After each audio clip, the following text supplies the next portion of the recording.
Welcome. Welcome to Lawless Podcast with Justin and Clayton. You guys are in for a treat. As always, I'm Clayton. This is my buddy Justin. We're already up to some shenanigans. You already We've been, stumbled. we've been up to it for about 15 minutes and we finally decided we might as well start recording this. We've been ripping and rhyming, rhyming and ripping. First off, right now, before we get any further, where you're at, like, heart, subscribe, star if you can. Interact with this podcast wherever you're listening to it on. We're not paying, at least. This is all solo. We don't have a ton of sponsors right now. There's not a lot of corporate involvement. This is still just your two studs over here on the ones Right. and twos. Listen, if you don't want us to sell out, you might want to kick in some likes and follows. Otherwise, what's the guy going to do? You got to sell out, right? You're gonna start seeing me pimping Converse, and I'm gonna do it. Unless you like, follow, subscribe, and share. And still, Saudi Arabia, my phone line's open. Send me it's podcastlawless@gmail.com. Okay, Qatar, you want to hook a brother up? I'll take it. Remind me who we're talking to in Saudi Arabia. Oh, I don't know. That was a rumor. There was a rumor of like 7,000 checks or $7,000 checks going out to these conservative social media influencer types that were making anti-Israel posts. There was these I guess, Zionist media folks like Ben Shapiro and those types were saying that other conservative social media people who were critical of the government of Israel were getting $7,000 checks from Saudi Arabia and Qatar. Gotcha. Okay. So I'm saying, yeah, I will do that for $7,000. I'm available. I'll do it for less. If we need to talk, if we need to negotiate, I'm open to negotiations. Yeah. At this point, you can buy me a new laptop. I'll do it for you, Saudi. Come on. You have my number. Okay, so we got a bunch going on today. We have some submissions. We got a couple submissions came in one way or another into the lawless universe. And we have a few people submitted both lawless confessionals and lawless Bible study. And we already talked about it before, but what lawless confessionals is someone calls in, or in this case writes in. It's going to be primarily writing in to podcastlawless@gmail.com. And this is a space for you to get it off your chest. This is a safe place for you to just, I can breathe. Yes, it's the Planet Fitness of life. This is a judgment-free zone. Judgment-free zone. And we've got a pretty big lunk alarm. So don't be out here trying to be a lunk. It's a judgment-free zone except for those guys. Now, we're not just here to air your dirty laundry. You're still going to get some input. You're still going to get our 2 cents. We're going to break down what you did right, what you did wrong, maybe there's not a lot of judgment with right or wrong, but maybe there's just some silly moves you made. Maybe there's a bonehead alarm. Maybe we could call that the lunk alarm. Like, listen, no judgment, but that was a lunk thing to do. All right. Don't do that anymore. I don't like using Planet Fitness lingo. I would just say that's a ding dong. Why don't you like using Planet Fitness lingo? I don't know. I have a weird relationship with the identity of Planet Fitness. Yeah. But I go there. Often. My wife has a membership. Anyway, we're gonna go over the listener write-ins, and then we're gonna go over some current events. We got we got a pond of current events to choose from, and kind of like our theme's been going, we'll briefly go over all of them and pick one or two that we can dive deeply into. How's that sound, J-Dub? Sounds fantastic. Yeah. So, I mean, all in all, you guys are in for a treat. You don't even have to do anything. Like, you just got to sit back, relax, enjoy the show. Drive, run, work out, whatever it is you're doing. Sit in your office, pretend like you're working, whatever it is. You just got to be here. We know you're looking at Amazon. We'll do the heavy lifting. Checking out Reddit. You just have to sit back and enjoy. Naughty section of Reddit. You know, your company's gonna see you. You know your company's gonna see you. Get off that. Get off that Reddit site. We're doing that. Stop it. But first, my brother Justin, how are you doing? Man, Brother Clayton, I'm doing pretty good. I'm doing better than I was doing last night. And we'll get into that here in just a little bit. But actually, I kind of got bummed out in the past maybe 5-10 minutes when you said something that kind of made me sad. Oh man! And I'm just gonna bring it out. The universe or the Lord Right. blessed me with 4 cigarettes yesterday. In a, and listen, I haven't smoked a cigarette in quite some time. Okay. People think I'm the reckless one.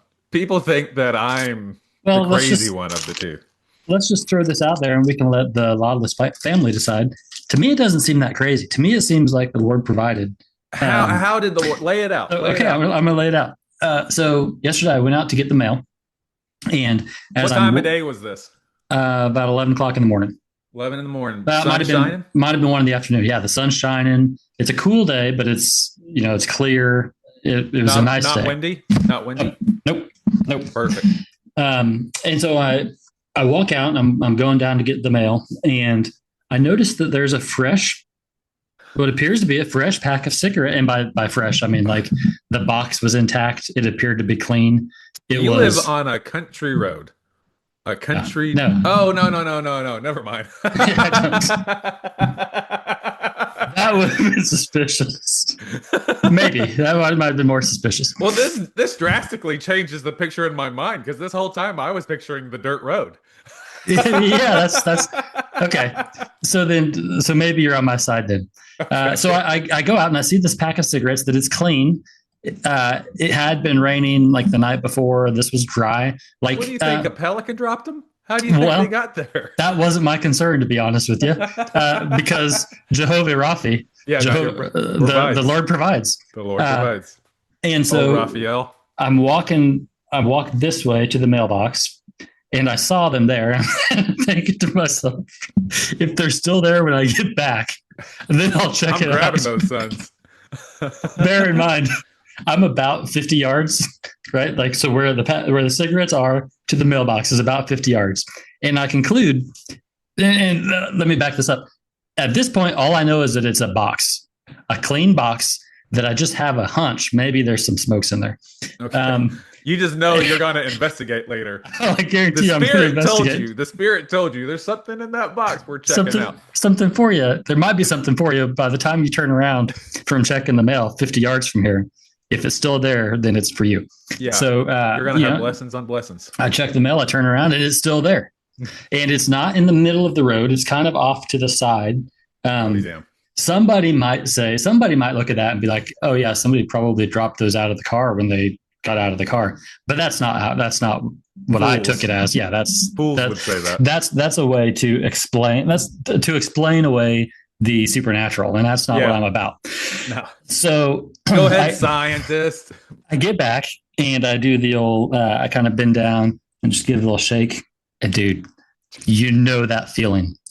Feeling Jackpot. when like when you're a smoker and you have your own pack of smokes, and sometimes you got to shake them to see, like, you can feel, is this a half empty, half full box? Do I got like a single in there? And I heard them rattling around, and I was like, It's akin to when you go in your truck or your vehicle and you're searching for a can of chew, and you pat your pockets. You're like, oh no, I ain't got one on me. You look in your center console, and none there. Look in the ashtray. Oh, there's one in there. I grab it. Do the old shakaroo. Shaka. Jackpot. Yep. So that's what I did. I shook them. I found that there was goodies in there, and then I scooped it up, and then immediately the guilt started in on me. I looked over. Suspicion. I looked over at my neighbor's house, and I saw that they've got a Ring camera, and so I'm like thinking to myself,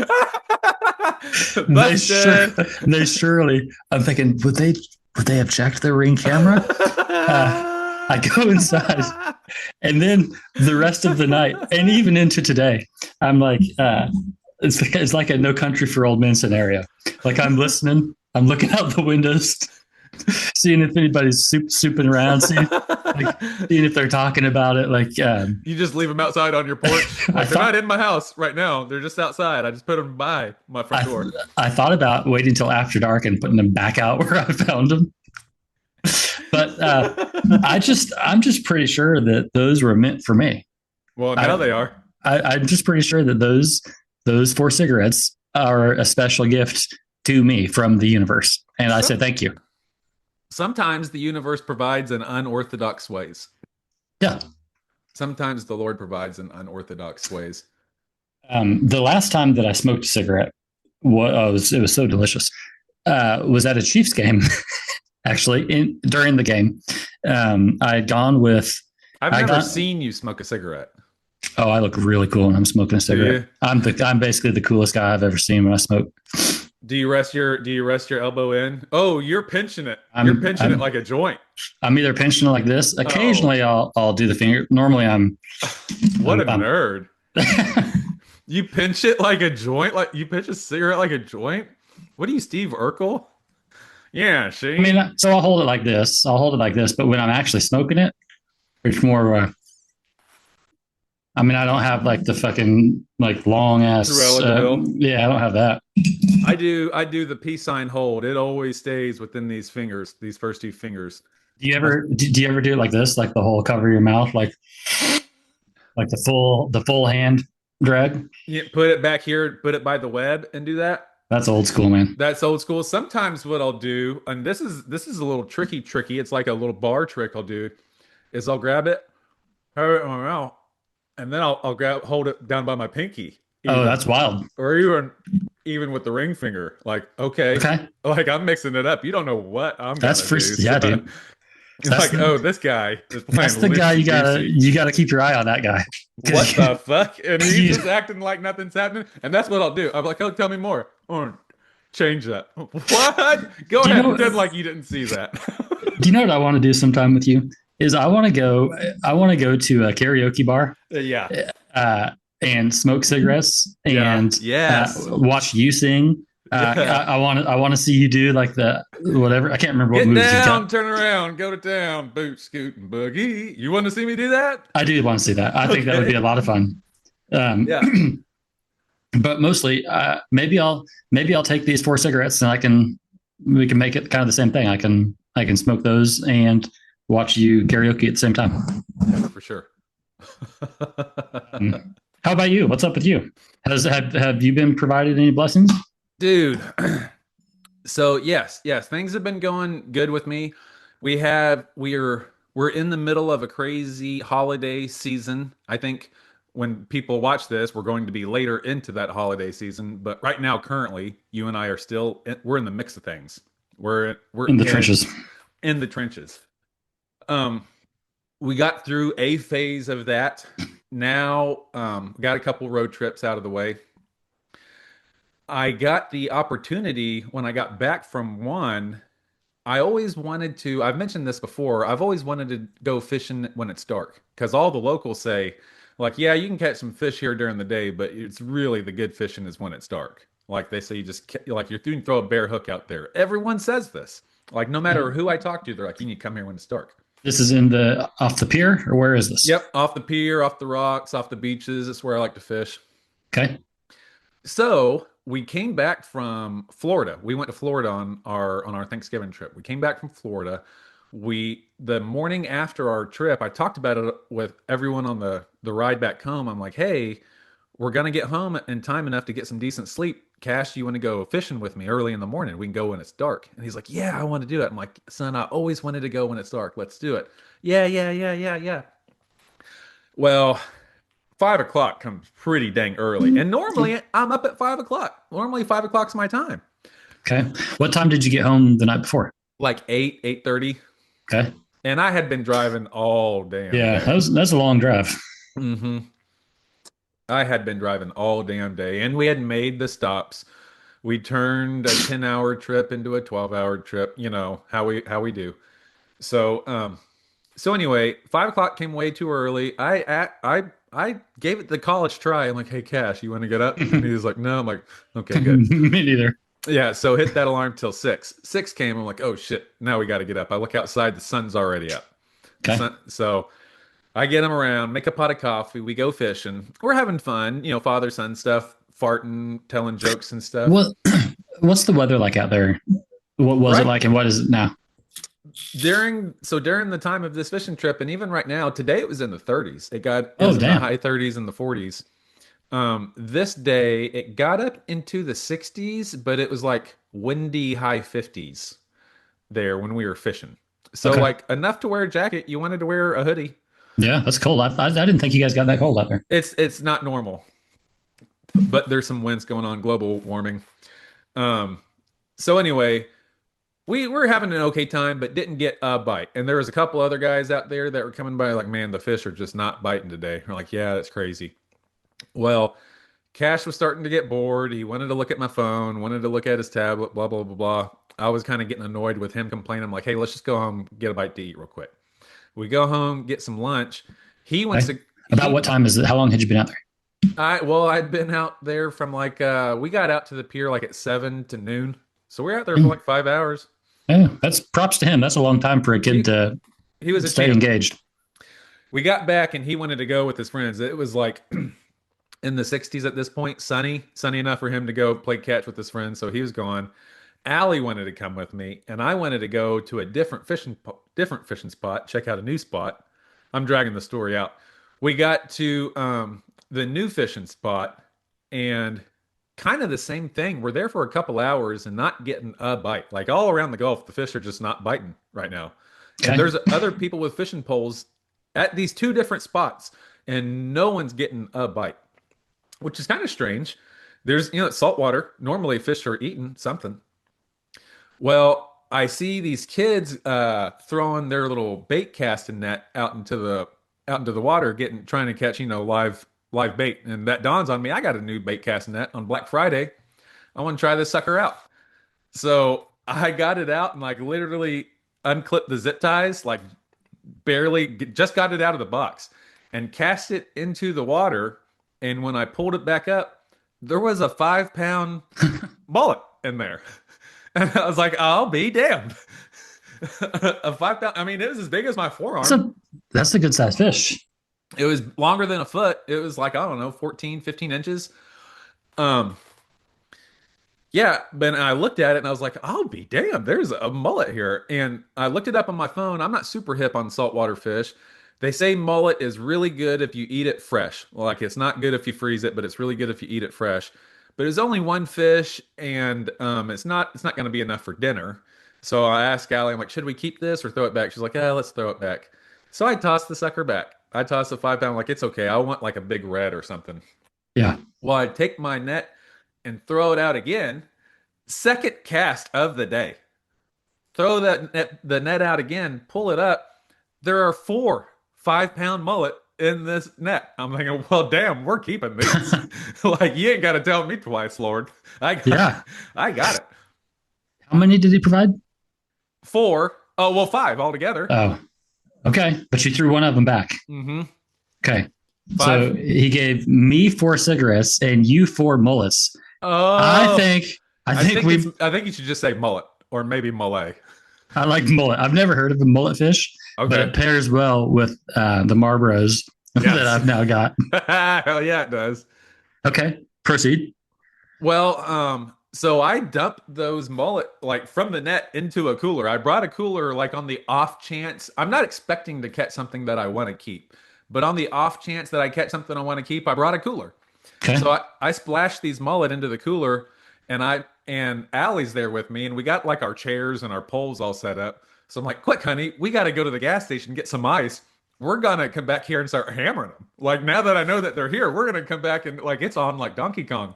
And Allie's like, okay, daddy. Like she's all amped up too. She's like, yeah, we're gonna get them. We start throwing everything in the back of the Suburban, and then I get like this, I don't know, who's the bear that only you can prevent forest fires? Smokey the Bear. I get like this Smokey the Bear, like park ranger conscious sweeps over me. I'm like, babe, it's just gonna be us four eating. She's like, yeah. You each I'm got like, a 5 pound fish we to eat. each got a 5 pound fish. I know you and your brother aren't gonna touch these things. You're not even gonna Yeah. entertain it. She's like, no. I'm like, okay, I think we're good. So we just packed everything up and went home. My question to you is, A, aren't don't I have supernatural powers? Like, or is it there at least some supernatural element to that story? There is. And There's yes. I mean, it sounds like a Bible story to be real honest with you. could have been. B, which is maybe more important, was that actually fishing? And if it was, uh, I don't know. I guess was that actually fishing? And am I just a natural badass fisherman, like with natural Nolan Ryan talent, like I think Babe that's Ruth? I think that's probably what you should assume. Mhm. Start with that, and then Okay, we'll just kind of work from there. we'll start from Um, that's a good starting point. that's the best place to start. So what I'm picturing, I've never seen this in use, but what I'm picturing is it's just a net that probably has weights around it. You throw it out, and it's got like a drawstring or something. Yeah, yeah, it's exactly what it is. It's actually very difficult to do. Like even those times that I threw it, it's very difficult to get the net to spread out evenly as you throw it. You have to like Yeah. throw it in and you have to spin your hips and do like a little hula hoop move as you throw it out. Okay. And Almost how like a far cha cha how far cha. out are you throwing it? Man, that's the most difficult part because you're doing that and extending your arms. It's a shoulder, back, hip, cha cha cha. I'm getting it out maybe 6 feet. And Okay. it has a 6 foot diameter spread on it too. Okay. So then from there, the outside, it's weighted, so the weights Those drop lead down, weights drop down. and then as you pull it, I'm assuming The it, lead it weights must come kind together. of. The Okay. lead weights come together in a circle. When I pull the string, that pulls it from the middle. So it like, shoop, you know, listeners can't see, but it's like, I don't Okay. know. Yeah. Shoop. And so if you like, there's some timing involved too, right? So if you pull it too soon, you're too It shallow. depends. It depends where you're at. I knew I was on some flat, silty ground, so I let the weights go all the way down. But if you're in like in a rocky area, you don't want it to go all the way down. You want to time it and actually Yeah. there is some skill involved. I will. Yeah, I will give you credit. Okay. Yes, that is actual fishing.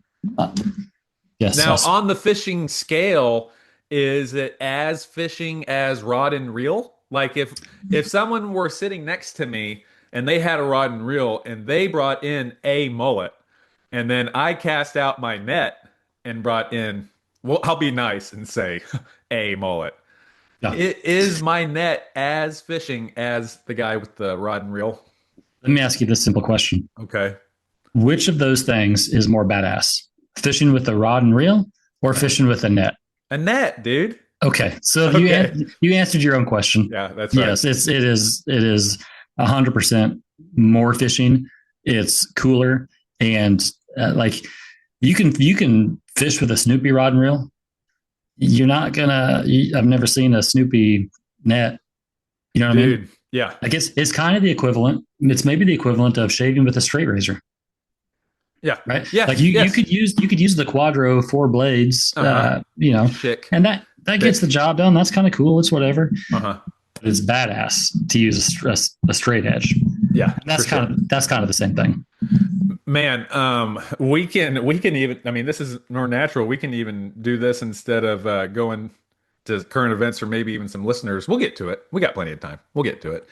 Um, my favorite fishing that I've ever done, I'm kind of a pro in exotic fishing, to tell you the truth. Now that I look back on my life, I'm Okay. kind of, if you want some exotic fishing stories, I've got a few.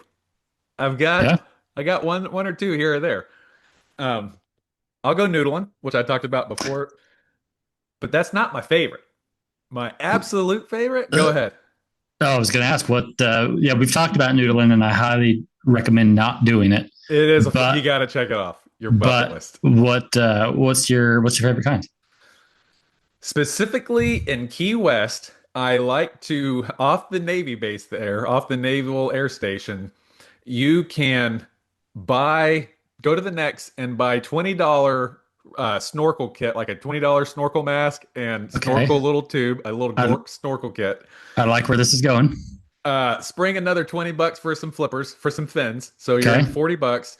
Then spring. Straight up camo. Like they're just they don't even know what's coming. They're like, look at this big hairy fish. But that's not the best part. That's not even the biggest investment yet. You're going to take the whole thing is going to cost you $100. You're going to spend $100 bill and you're going to do the best fishing of your life. Okay. You're going to take that rest $60 and you're going to go down to a local bait and tackle shop and you're going to get the cheapest um, harpoon. They call Yes. it the banana sling. It's a rubber band harpoon, and it's just imagine a big rubber band that you put around your wrist. It's at the bottom of a pole. That is the harpoon, and you stretch your hand to reach up toward the top where the point where the pokey end is. And Okay. that rubber band is taut on your wrist. Maybe you put Okay. your thumb on there, and And you're that just swimming around with this thing hell yeah, you and are. hoping that you don't like lose your grip or something. Oh, you lose your grip, but it never goes. You're not taking shots that are further away. Like you're judging your distance. You learn pretty quick what you can and what you can't get away with.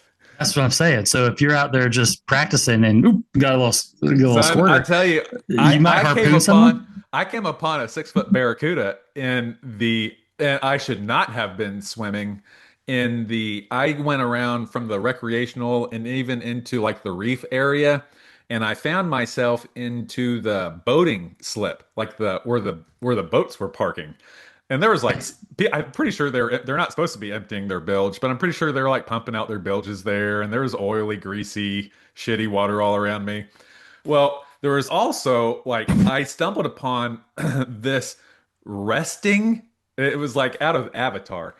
This resting nest of like 10 to 12 floating, super long, silver, teeth hanging out barracudas.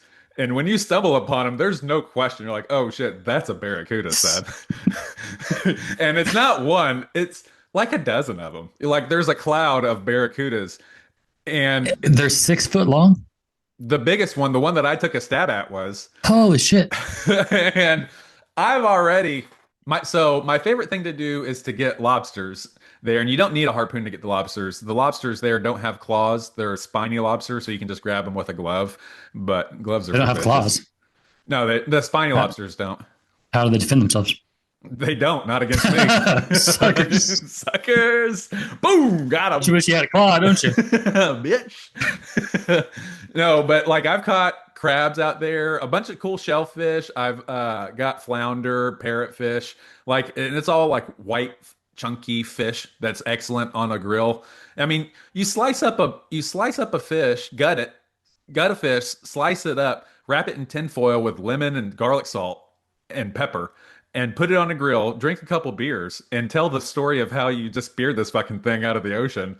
And dude, people are going to be eating out of the palm of your hand. That does actually sound like on a warm day, Yeah. when it's nice outside, couple beers and some fish and just a barbecue, so to I'm speak. talking about the bluest sky you've ever seen, the whitest, wispiest clouds, over 90 degrees. Like it's hot. It's not unbearable hot, but it's hot, son. Like you're in a bikini or board shorts, and there's a little bit of sweating, even. Some sunglasses on, some music playing, Yeah, some Coronas with lime. that's where I want to be right now. Yeah, yeah. Well, that that is Key West. I came around and just to wrap it up, I came around and saw this big group of barracudas, and I kind of just wanted to chill there. I was wearing a snorkel, so I was kind of hanging at the top of the water, just like they weren't fucking with me. I wasn't fucking with them. They thought I wasn't gonna fuck with them. It's a good thing they weren't. Well, I I got a feeling. I got a feeling that a school of them could probably cause you some problems. yeah, maybe they thought so too. Until sometimes I get that red in my eye, and sometimes I get a little hair up my ass, and I say, "Let's see how far we can push this." So there was like a 6 foot one that he was isolated from the pack. He Mm, was cocky. He was yeah. cocky. He thought his size was gonna intimidate me. Nah, Shoot. shoot, I ain't Come scared of your on. size, son. You know who this is? This was in the whiskey black days too. Okay. God, I was an idiot back then. This wasn't an idiot story, but this wasn't the Whiskey Black days. I Yeah, and so I zoned in on him. I said, "Son, you're it," and I cocked that, and I wanted it to be like double tot. Oh no, normally I brought it up like maybe 90%. This time it was 99.9%. Like I had my hand on the metal spiky points that was going to go there. Like I wanted this thing to be loaded for bear. Okay. And he's trying to keep like 10 feet away from me. He's not letting me close the distance. Well, I keep like edging him, putting his back between, like I keep getting him between me and the boat, and I can tell he doesn't want to go past the boat, like he would rather go around it. So Okay. like I'm not rushing him, but it's obviously we are looking at each other. I get to where he's like within 8 feet, and he turns and starts to swim. And as he swims to go around the boat, because like I said, he doesn't want to go under it for some reason, he gets like within striking range. He gets within about 6 feet. So I reach my arm out as far as I can, and I fucking blam, let him have it. Okay. And I mean, I'm in his world. Imagine him trying to get me on dry land. He sees this like a mile away, and He's just like like, Matrix is out of it, but the barbs got him just enough to, but like the hooks, the actual barb part didn't get him. It was just the tip. It didn't go deep enough to actually hook him oh, dang. Okay. because there was like this tiniest, and it was these little red clouds in the shape of my barbs. There was the tiniest little red cloud, and he spun his body to the side and started chipping his teeth at me, and I could hear it underwater, like you could hear echoes underwater. He was going chuck chuck chuck chuck chuck, chipping his teeth at me, and I was like, all right, you got this one. Your size didn't get me, but your teeth did. Well, I mean, I mean, who Um, drew first blood, son? I think I won this battle. I ain't got to go all the is way. is there a line on the harpoon? Yeah, Like the so you rubber say, band. The rubber band has like a secondary black 550 cord that velcros around your wrist. Like it has a okay. wrist strap that goes around your wrist. So I know like you can let go of it in that shot. You don't want to. You want to grab hold of the rubber band Well, because so I'm thinking you take a shot and it goes off. You just like reel it back in. You grab the line. it's not one of those where it goes far. Your striking distance is within 8 feet Okay. maximum, 6 feet Okay. really. You want it within 6 feet. That's your striking distance because it's your arm plus the length of the bar plus the band, however much band you're wanting to give up. And the bar is like I guess mine was like 5 foot. Okay. That's a badass story. I want to give you an exercise. Okay. Have you ever considered how he might tell the story? How the fish might tell a story. Yeah. So there I was Like, watching over my family. that's right. I just took a step back because I've been working overtime, been providing, doing all I can to give them the life they need, the life they want, and I'm just watching them bask in the sun. yeah, just enjoying life. And this hairy fish comes over Harry and ate pretending to be a fish. We all know he's not a fish. I know he doesn't belong there, but I'm not trying to be rude. right, and, I'm not trying any beef. Like I can tell that he's looking at me and like he's looking at me kind of weird. So I'm trying to avoid him. I'm not swimming under the boat. I'm not going to do that. That's just not my style. I'm not giving up my space because we're not in a confrontation. Yeah, whatever. And And I'm this a barracuda. Obviously, he wouldn't fuck with me. and this dude fucking shoots me for no reason. Absolutely no reason. Uh, Start bleeding all over the place. And yeah, what an asshole. Fuck that guy. That's Yeah, probably how he tells the story. yeah, definitely. Yeah. I mean, even my story is still kind of assholish. Like it is. Well, okay. Since you brought that up, we've talked about this before. About I'm an outdoor kind of guy. In fact, I got a fun little sticker on my truck that says I got it in Colorado, and it says "Go outside and do things." Yeah, And it seems kind of like it's maybe a little condescending, I think, but it's cool. And I love the outdoors. that But is a good vibe too. Like I'm not saying I'm an expert in anything. Just go yeah, outside. we'll do things together. You can teach me how to do things Yeah. yourself. But I've just always kind of thought like fishing was kind of a dickhead thing to do. It's one thing hunting that I don't have a problem with that. Hunting seems pretty legit. Set out some corn, set out some apples, whatever you got to set out some candy, whatever you got to do to draw the animals in. But something about fishing and the idea of being like, ooh, that looks delicious. And you just take a bite and get hooked in the face and Yeah. then dragged across the water and up out. And then the process of like, you're going in this cooler to drown. We'll sprinkle some oxygen in there for you. We'll give you a little bit of water, whatever you need. That's the rich folks. I won't do that, by the way. You're just gonna I'll put suffocate some them. ice. I'll put ice in there. I'll keep it cool. Okay. And Keep yeah, it from maybe spoiling. um so, I don't mind fishing. I think that I would enjoy the net fishing more than the rod and reel though. Well, I I know I mean, would. even like, so I agree with you. I agree with you, and I think that's even we're kind of kindred in that way. But like even with cop work, and I kind of see life like this. Like there is the most people don't fish. Most people don't get involved. Most people don't go out and do anything outside of their comfort. Most people don't go outside and do things. Most people don't. Out of the people that do are generally pretty cool. Out of the ones that do, most of them do things the traditional way. They'll go on the hiking paths. They'll go on the ski trips. If they do fish, they got a Zebco, which is, I'm not knocking, I got Zebcos, but they got a Yeah. Zebco with a bobber, and they got some night crawlers, and they got some number two eagles with some snail weights that they put on there, and that's how they're fishing. Like, I don't know, at least 80% of the people are gonna be fishing that way.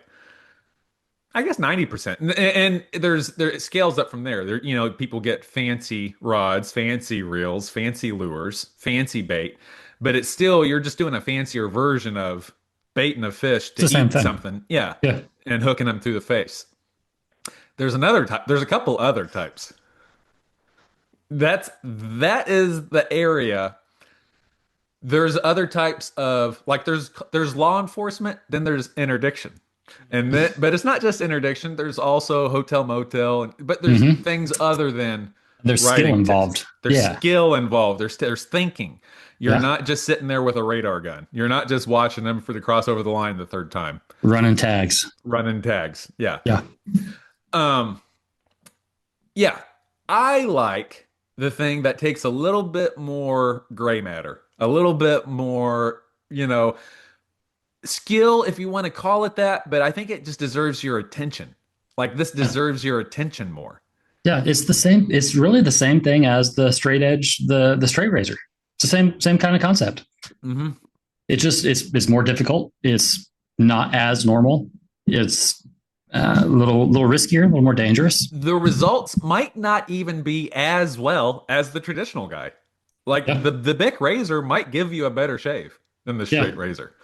But what's a cooler shave? That's it. That's the question.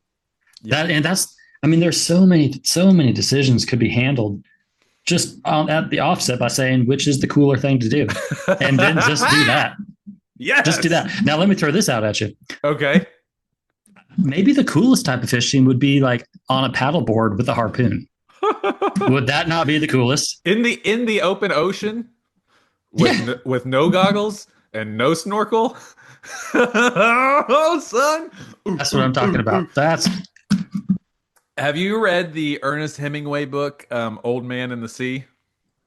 Well, I'm going to butcher it if I try to retell it now, but you should listen. You should go over you should find a YouTube video that explains it and like does it justice. Or actually, what you should do is buy the book. But if you don't, listen to it. Yada yada. It's one of his seminal works, I'd say. Ernest Hemingway, who was a master. He was in the 1950s. He was the everyday man's poet. Like and there wasn't cable TV back then. There wasn't podcasters. There wasn't WWE or NASCAR or all that shit. There was just boring old post-war life. Maybe Saturday, Friday night football, but like he was the cutting edge of discovering the modern man and like what kind of era was he 50s. active? Okay. 50s and 50s. A lot of his work is set in 50s, like big game hunts and the African safari. He drove an ambulance for the Italian military in World War One, so he was a combat veteran. Um, went on these safari hunts, like I said, in Africa, went to Cuba back when Cuba was basically an American like sub property, like Puerto Rico is how we were treating it back then. Was always going on like these flights and gambling trips and like this really kind of romantic, like you imagine him with a safari hat and a glass full of scotch and a cigar.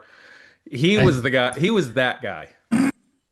Would like to get into a fist fight, you know what I mean? That even though he has a big beer belly. He wrote this book called Old Man in the Sea, and it just reminded me of this old man who, like I said, I'm gonna butcher it. He's at the end of his life. He's at the end of his career. He's basically gonna sit back and go out and die in the ocean. Like he's planning on just going out there and like, oh, no one's gonna have to worry about me. No one's gonna have to have a funeral. No one's gonna have to blah blah blah blah blah. Well, he ends up hooking into this giant fish. Like he has his rod and reel out there. He ends up hooking into this giant fish. And he was like, well, shit, this like shot life into him. He was like, oh, I got something to live for. And he goes through this epic fight of bringing it in, almost losing it, bringing it in, almost losing it. The fish just basically dies of exhaustion. The fish is too big for him to bring into his boat. So he has to strap it to the side of his boat. And this gave him a new lease on life. He was like, well, now I can take this to the market. I can make $1,000 on this. $1,000, I could buy a new boat. I could buy a new rod and reel. My family could love me again. You know what I mean? He like puts all of this hope into his life, but he's in the middle of the ocean. He's in the middle of the Gulf. He's off the coast of Cuba, far off the coast of Cuba. He went out there to die, so no one would Okay. find him. So now he has this fish that he went through this epic journey, gave him this new lease on life. He starts this journey of bringing it back in. A shark follows him in and starts fucking with him. He's like stopping his row to like take swats at the shark to try to get him away from it. Shark eventually starts taking bites. The fish is gone by the time he gets in. Uh, okay. Is this a poem or a full story? It's a full story, it's a book. Okay. But he has poems and short stories, but he wrote a lot of books. I've taken a note, and I'll listen to it first, and then uh, if I like it, then I'll get the physical book. You want to get some listener submissions? Yeah, let's do it. We got a couple in. We're gonna keep some in the bank. We're curating. We're going through these to figure out which ones are worth our time and which ones aren't. Um, People write in with a certain level of anonym. You're as anonymous as you want to be. You're going to discover that with these submissions. Some people give letters, initials. You could say your whole name if you want to. You can give a pseudonym if you prefer. Um, and like I said, the premise of this is lawless confessionals, where you write in and get something off your chest, and lawless Bible study. So I've already explained it enough. First First submission is from CP from Wichita. CP from Wichita, right off the bat. Have no idea who CP is. You, J-Dub, you know a CP? I know people with those initials, but I don't. Oh, It okay. doesn't match the. It doesn't match the submission. It does not match the submission. Hey, Lawless, it's your girl, CP. That's all you're getting. CP is enough. LOL. So, forgive me, Lawless, for I have sinned? Question mark. I have two things for you boys today. One confessional and one Bible study meltdown. Sounds promising. The confessional. Uh, Sounds deep. It says, my ex is not a bad guy. He's a good dad. He provided, he showed up, but he was also emotionally abusive and maybe got a little close to crossing the line physically once or twice. And listen, I'm no peach princess, she says. I'm self aware enough to admit that. Here's the part I'm confessing. By the end of it, I just wanted out. I didn't know that consciously, but my soul knew, she says. And instead of leaving like an adult, I ended up hurting him on purpose. And even without realizing that's what I was doing until the whole thing was already rolling downhill. And then, just to add sprinkles onto the chaos Sunday, I was hooking up with another guy. Oy. That ended, but by the time I stopped self-destructing, the separation and eventual divorce were already happening. And honestly, I knew it was the right thing. It had to continue. So my question is, am I going to hell? Help a sister out. So that's a lot to chew on. I'll get to the Bible study afterwards, but what's your initial thoughts on that on CP? So my initial thought on that is you don't have to go to hell, and Good news. that's the good news. You can, if you want, you can go through hell on earth and beat yourself up over it. And not to say like there's some. It sounds to me like there's some things that do or did need addressed. I'm not. I don't think it's We don't know probably. where they're at in this Yeah, who journey. knows? But I would say that the fact that they recognized that they were self-destructing and that it was destructive behavior, my guess is that they are not like uh, reveling in it per se. Yeah. But I don't think you need to go to hell over that. I don't think that you need to. Um, Well, yeah, what I would say is that you're not going to go to the hell that they told you about in Sunday school. You're not going to die and go to a fire pit with red devils with pitchforks poking you for the rest of life, for all of why is eternity. why is that, Clayton? We'll get to that later because Okay. that place doesn't exist. That Oh, that that makes was sense. an Gotcha. invention. Yeah, yeah. Short spoiler alert, that place isn't real. But the hell that it sounds like you might have been in is the hell in this present life of living in a relationship when you're enduring abuse and you know that you have standards better than that. Living in a relationship when, yeah, kind of hit that out of that turd relationship. Being in a spot where you know you're not making the right choices, when you know you're not living up to your highest potential. Like there's Yeah, heaven, which is just another way of saying you made it, you're with God. Well, what's God? All things right. So heaven is the epitome of all things right and all things good. When you know, and everyone does this, I'm not saying this with any judgment. I'm saying this with experience. When you know you're making choices that are separating you from the good, from the light, from the finish line, that is hell. That's the hell. it can certainly bring it. It Yeah. can certainly. We talked a couple weeks ago. We mentioned it. I think we've mentioned it a couple times that the wages of sin is still death. It still is. Like the payment for doing what you don't want to do and what you know you shouldn't do is still dissatisfaction, and it's still, I think, unfulfilling. And I think that it leaves it causes decay, it causes death, Yeah. but it's not. I don't think that it's the death of eternal separation or eternal conscious torment or anything that's brought on other. I think ultimately we are the judge. And if Yeah. you want to sentence yourself to hell, I wish you wouldn't, but I think a lot of people do unnecessarily. I mean, here's, I think, where we get to, and this is gonna offend some people, and that's fine.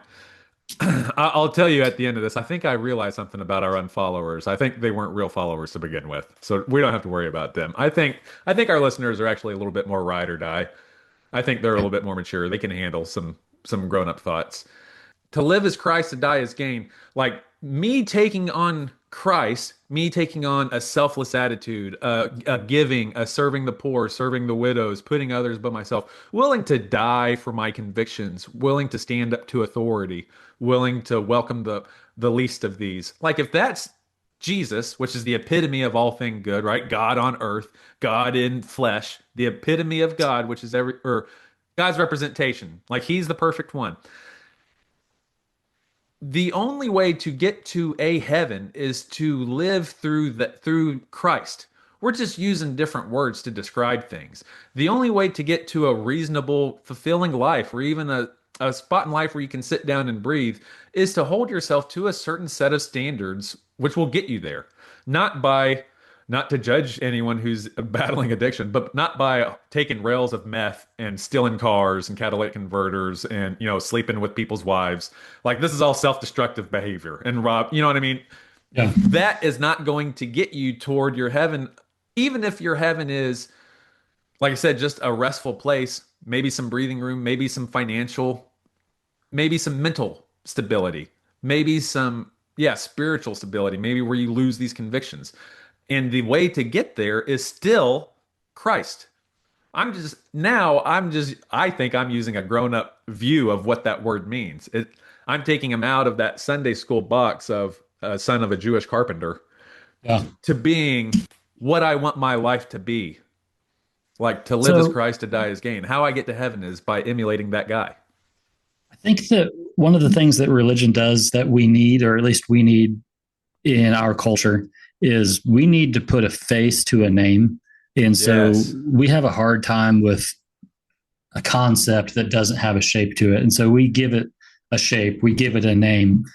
But what do you, when you say still through Christ, by that, do you mean sacrifice and devotion and like there are good there are helpful qualities, there are helpful activities, things that you can do even apart from religion. Is that what you mean? Well, I guess I'm just using Christ. The word Christ is just like a blanket I'm throwing over the concept of, because, I mean, to get real technical and critical and honest, the character of Christ changes from book to book of Matthew, Mark, Luke, and John. And even you go in traditions and theologies, after the first century church. Like the Baptist church has a very different view of Christ than the Pentecostal church does. Um, I'm not talking about that. I'm talking about my personal view of Christ as in the guy who does the right thing at the right time, the guy who makes the right choice, the guy who I want to be. To that's the Christ that I have a relationship with now. The guy who's going to get me to heaven. The guy I want to follow and be a disciple of. The one who will perform a miracle if he has to feed these starving people who came to get their soul fed. The person who's willing to eventually die to protest the or to protest the bastardization and corporatization of religion and theology. The person, who wanted to go out of his way to make a connection with the least of these. That's what I want to be. It's what I want my children to see me as.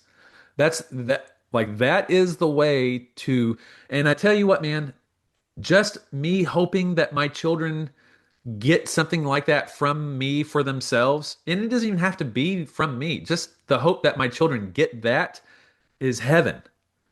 And a way for me to get to that heaven right now is to follow Christ. Okay. The guy who is selfless, the guy who is wise, courageous, just, temperate. Yeah.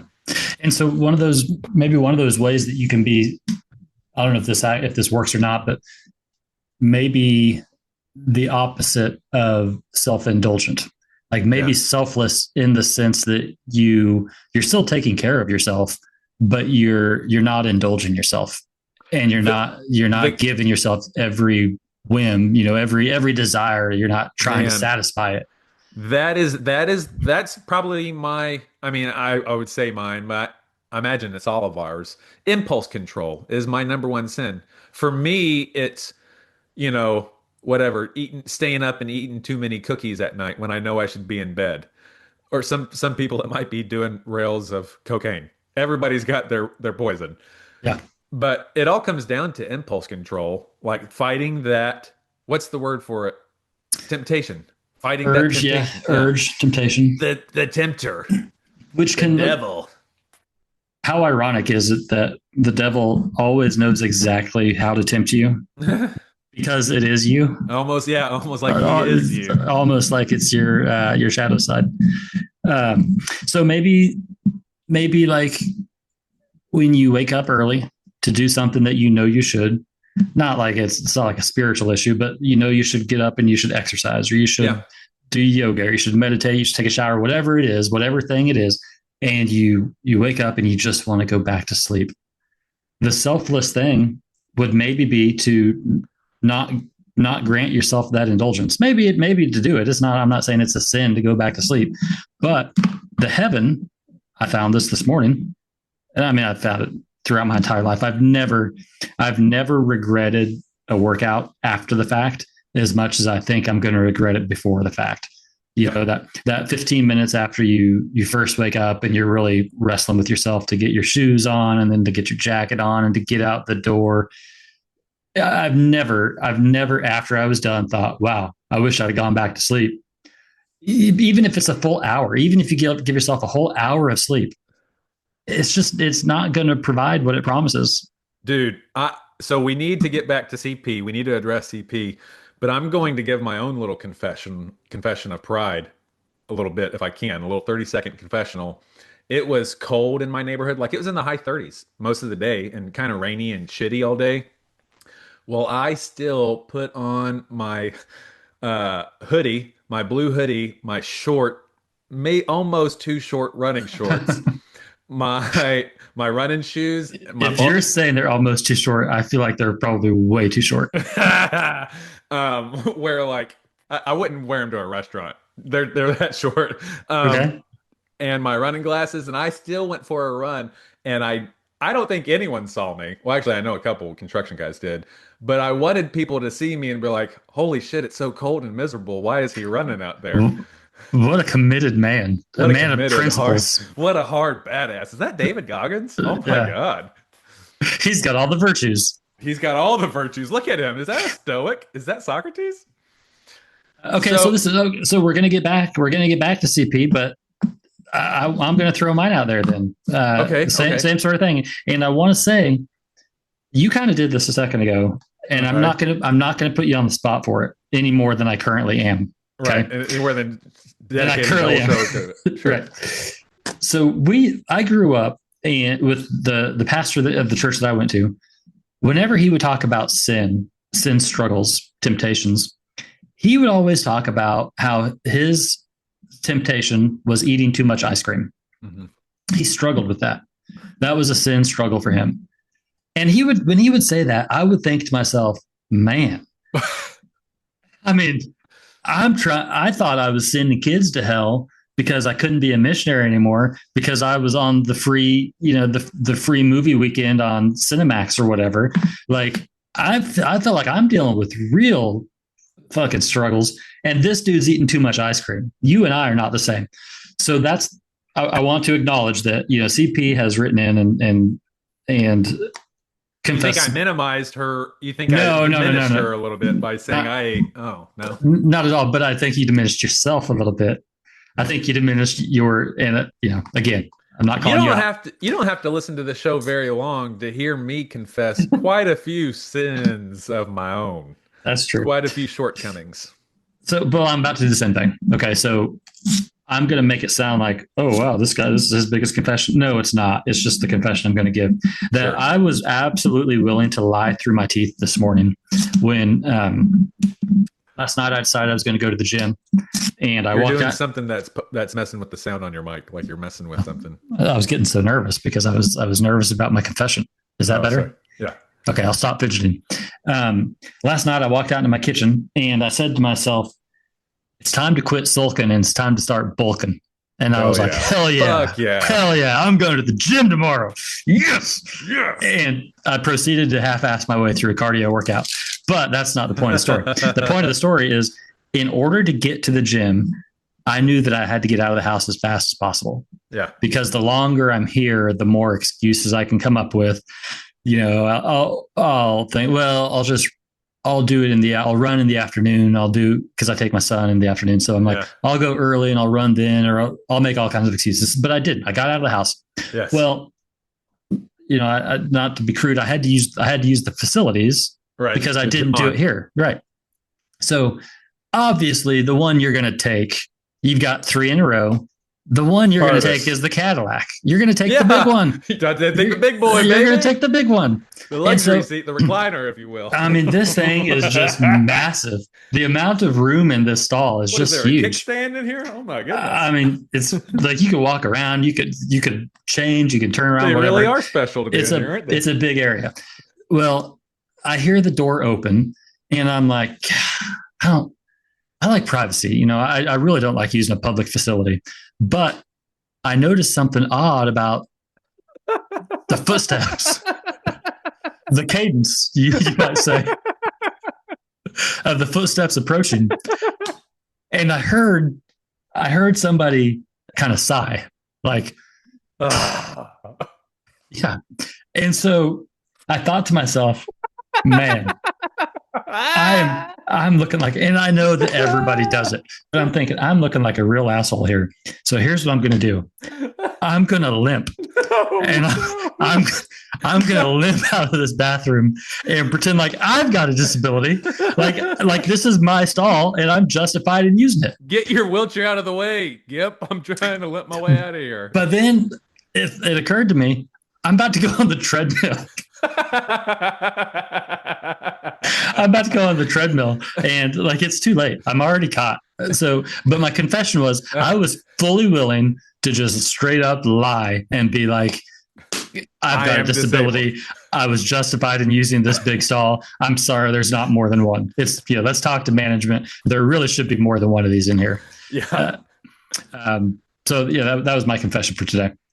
Well, you're not going to go to hell for that either, Justin, just so you know. Thank you. Thank you. And can I just say that for anybody that struggles with depression, it's time to quit sulking. It's time to start bulking, dog. Fuck yeah. Let's get that bulk on. Bulking 2026, dog. That's right. That's how we're rolling in. What do you got for CP? Any closing thoughts? We said she's not going to hell. She was in hell in the relationship, maybe. That was a view I gave. Yeah, I think that it sounds like she was probably in hell in the relationship, but also I suspect probably in hell in the activities that she was doing to try to fill that, that God-shaped hole. Yeah, whatever was going on. Lord, like I get it though. I understand why she's just trying to fill a hole. Lord. So Bible study. So she had a part two. There was a part two to her submission, CP. The Bible study confusion. Okay, part two. What's the deal with Moses? I read that in a Jerry. I was going to say Jerry Springer, not Jerry Springer, Jerry Seinfeld. I read that in a Jerry Seinfeld voice. I heard it in a Jerry Seinfeld voice. What's the deal with Moses? I grew up hearing Moses talked about like he was some biblical superhero, a leader, a prophet, Charlton Heston on steroids. Now, this one got past me a little bit. I might be just a tad too young. Who's Charlton Heston? He was an actor way back in the day, and he was on the Ten Commandments, which they used to air on ABC every year. I remember that. Okay, never mind. So she's saying that was Moses. But then I actually opened the Bible without adult supervision, and my man is kind of a villain. Clay, I heard you talk about this before. My name's not Clay, my name's Clayton. But you said you heard about it from somewhere else because I feel like I'm losing my mind over here. I was reading the part where Moses comes down from the mountain, sees the golden calf, and then just casually kills like 3,000 of his own people. Sir, you were gone for 40 days. That's barely 2 menstrual cycles, she writes. That's kind of a lot, CP. And you come back with "Thou shalt not murder" on a tablet, then immediately go full John Wick Exodus. Exodus edition. John Wick Exodus edition. Am I crazy for thinking this or not? Because every pastor I've ever had dodges this question harder than Lot dodged accountability with his daughters. Jesus. Speaking of Lot, what is up with the whole family? His wife turns into Salt Lick. He ends up, with his daughters. He boinked his daughters, and somehow he's still labeled as righteous. These are 2 separate Bible studies. First is Moses, and the second is Lot. I say we tackle Moses first. What do you think, J-Dub? Yeah, that's always seemed like an odd story to me. Well, do you have? I got the Bible verse pulled up. Okay, yeah, you're right. It is odd. It comes from what CP's referring to. CP is Exodus 32, verses 25 to 29. And it starts in 25. When Moses saw that the people were running wild, for Aaron had, this is the NRSVUE. When Moses saw that the people were running wild, for Aaron had let them run wild to the desertion of their enemies. So I guess to the... Aaron would have been a lot cooler to hang around probably than Moses. Fuck yeah. Aaron was the smoking youth pastor, I think. Yeah, he's like, I don't care what you guys do. Just don't wake me up. Yeah. Then Moses stood in the gate of the camp and said... So Moses You motherfuckers, is what Moses said. He said, who is on the Lord's side? Come to me. And all the Levites, the nerds, the school children, I was a Levite, gathered around him. He said to them, "Thus says the Lord, the God of Israel, put your sword on your side, each of you. Go back and forth from gate to gate throughout the camp, side to side, wall to wall. And each of you kill your brother, kill your friend, and your neighbor." Damn. The Levites did as Moses commanded. This wasn't enemies. This was your brother, your friend, and your neighbor. The Levites did as Moses commanded, and about 3,000 of the people fell on that day. Moses said, "Today you have ordained yourselves for the service of the Lord, each one at the cost of a son or a brother, and so have brought a blessing on yourselves this day." Amen, amen, amen. Thus says the Lord. wonder I wonder like at what point it was too late. Like when you saw that your options were, Moses is like, "Hey, who wants to be on my team?" And everybody's kind of thinking, "Well, you I don't know. Who's this guy again? He was gone for 40 days at this point. like and plus your rules kind of suck. We kind of like hanging out with Aaron. But He lets us kind of do whatever we want. once you start seeing your brethren being slaughtered by the people that went with Moses, I would probably be like, "Hey, no, did I not raise my hand? I'm with you." You didn't see me. I was in the back. I got a thing with my shoulder. Actually, Yeah, I was raising my hand.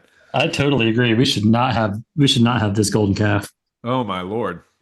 My family wasn't doing it. Were you aware of this story really? Like was this story in your world back when you were a Bible thumper? Honestly, I don't remember the specific story. I remember that Moses came down. He saw that the children of Israel were acting a fool, and he got mad. He threw the tablets, and then God made him a new set of tablets. He came back. He saw that they had built a golden calf, so he made them melt the calf and then drink it, which I believe a number of Israelites died from that as well. I think I don't really know. Well, drinking a molten gold. Yeah, I don't know if it'll. If that, It might not make you a superstar like you might think. yeah. But I don't know that don't know that I'm familiar with this particular aspect of the story. Yeah, I can't ever remember this story being highlighted until later on. I heard Rhett and Link talk about this particular story on a podcast decades later.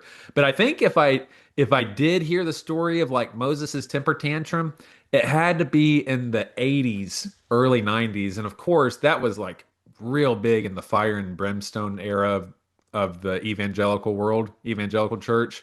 So I'm sure it would have been getting lots of hooting and hollering from my church, from my congregation back then.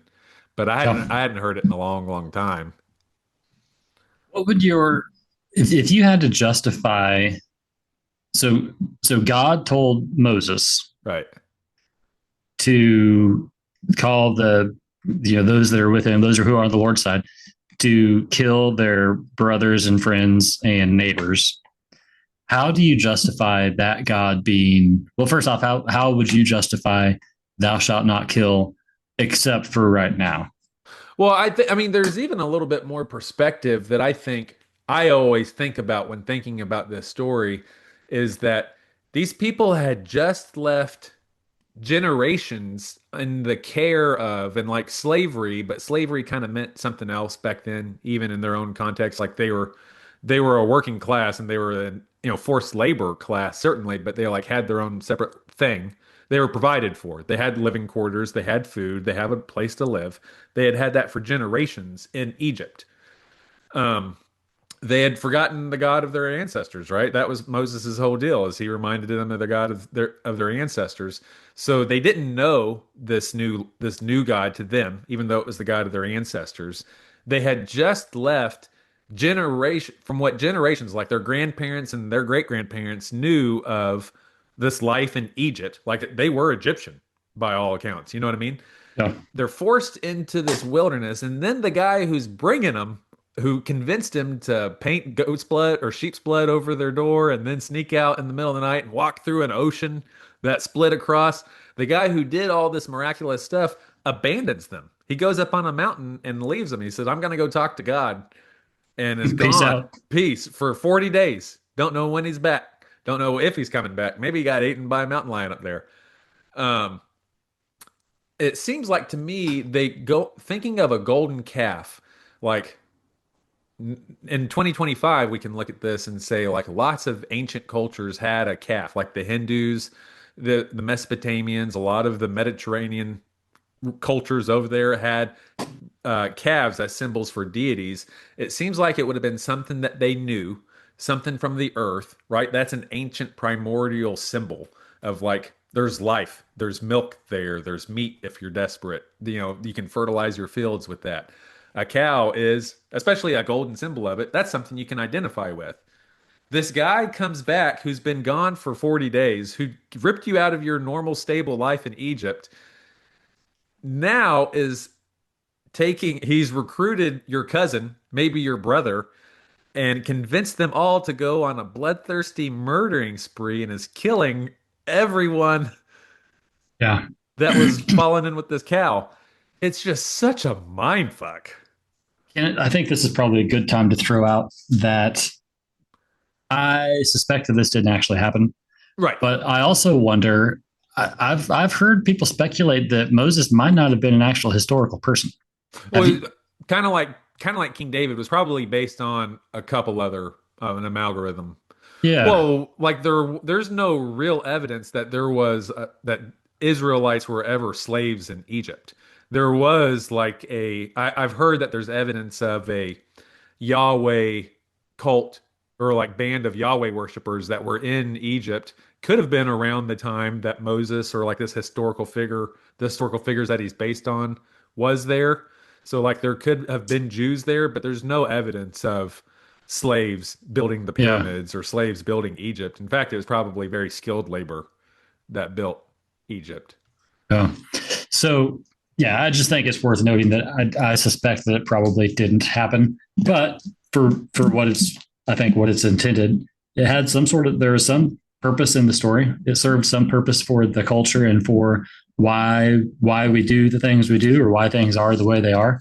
And I don't I don't know that it has anything to do with me, but I think it's worth noting that if if your if your God not only allows that but commands that, that's going to have a pretty I think that's going to have a pretty big impact on the way you see people. The way you And see the world. yeah, and the way you see people that don't follow or understand the way you understand or follow the way you follow or I think believe the way you believe. by necessity, it changes how you see your place in the world. If you're on the team of this God, you have a built-in superiority complex. Like Yes. you guys are just real lucky my God isn't in the mood that he was a couple thousand years ago Yeah, because because I'd be forced to kill you. and I would be justified and he would be justified in calling for He's a good father. it. You're who you Sometimes are. kills your brother and neighbor and friend. Yeah. But anyway, I mean, yeah, what is there to do with the lawless Bible study? We talked about what it would have been. Yeah, the last time I heard about this used was like fire and brimstone. When you were a Bible thumper, did we already kind of cover this? Like, how would you have justified this? If I were to come up to you when you were 16 or whenever you were at your highest piety, and I were to bring this to you and say, "Hey, homie, how can this loving Father you're telling me to believe in, how can I follow a guy who does this?" I would have said without missing a beat, like without even having to think about it, I Yeah. would have said that, well, it's because he's holy, he's righteous, and he's everything he does is right. And so if he murders 3,000 people, then it's not murder to him. It's not wrong to him. It's Yeah. somehow it's right. And you got to think that if like it's not a far cry to say that, well, this is the same guy that is going to torture someone eternal, conscious, never ending physical torment. Fire and brimstone. Yeah. If that's kind of his That's thing, your baseline. That's where you're starting with. Then then this is it's on the table. yeah, it's no problem. I think it ultimately you just have to say, yeah, he's God and he's right, and I hope that he doesn't make me kill you. Because I love you, brother, but what am I going to do, right? It seems crazy. Not like you just get there doesn't have to be much separation to where you if just a little bit of separation between you and the cult and you say, "I'll be damned." I mean, isn't it crazy to think that, like, I've thought this before about, remember, there was a, this was back, I think, in the early 2000s. It might have been in the 90s. There was a mom, I think her name was maybe Susan Smith, who she drowned her kids. Yeah. One by one, she drowned her kids. And she said that God told her to do it. And people were appalled, rightfully so. But even back then, I was like, I mean, it kind of sounds like something God would say.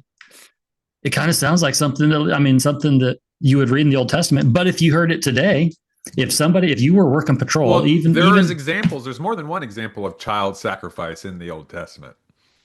yeah, God commanded child God sacrifice. commanded child sacrifice. I mean, I'm thinking specific.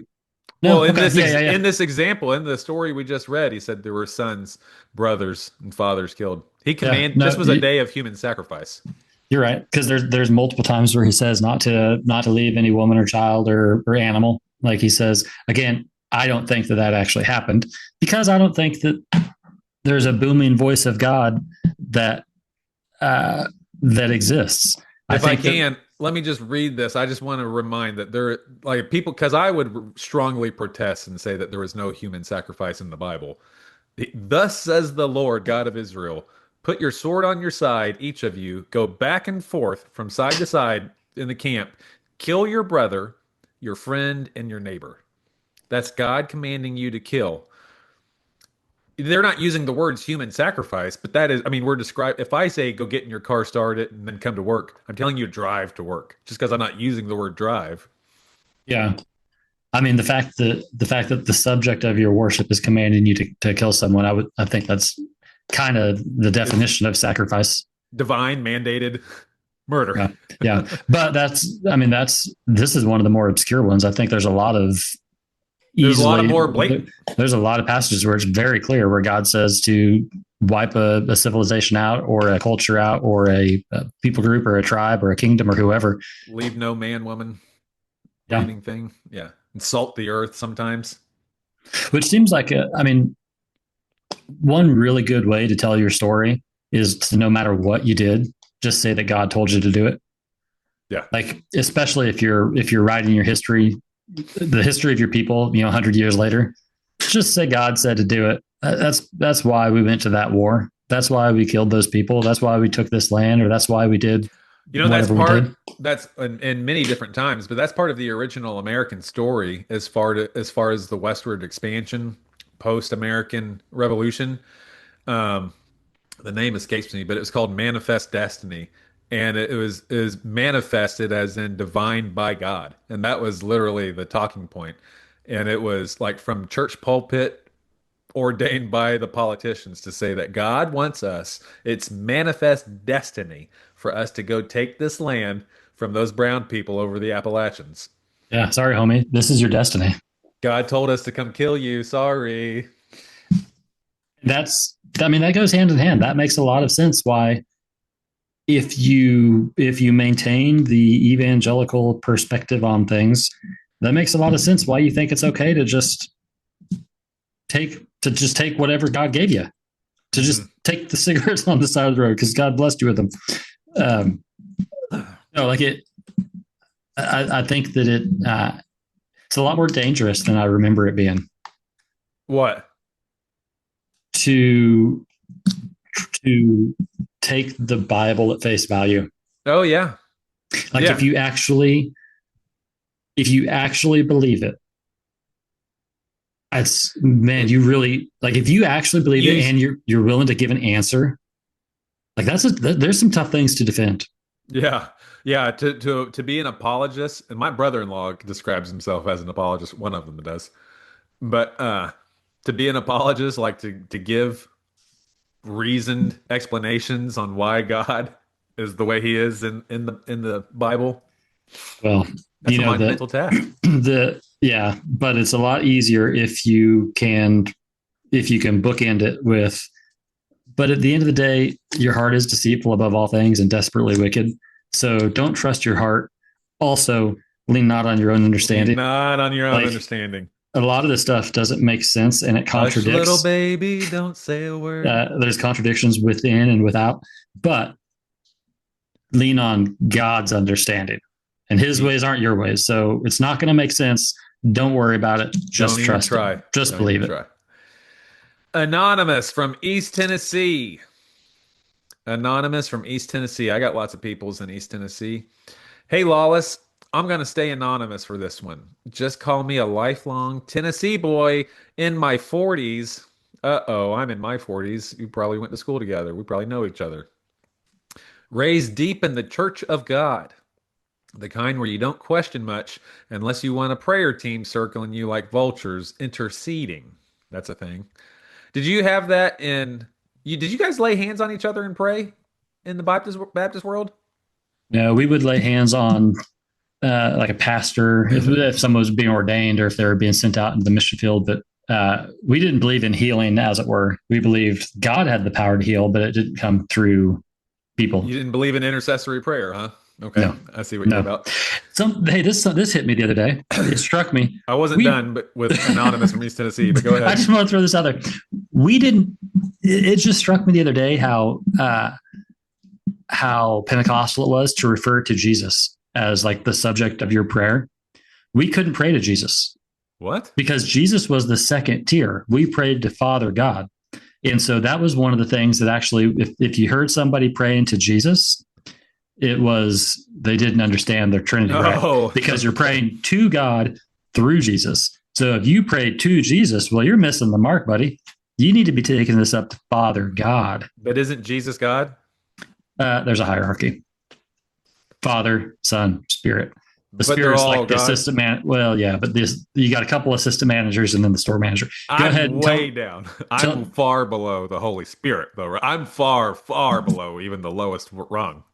Oh yeah, because So I you're should be my abundantly. directing my prayers. Actually, who's between me and them? Is there anyone between me and There's only one mediator between God and man, the man Christ Jesus. the So man Christ Jesus? so that Okay. would be like we don't qualify. Hmm.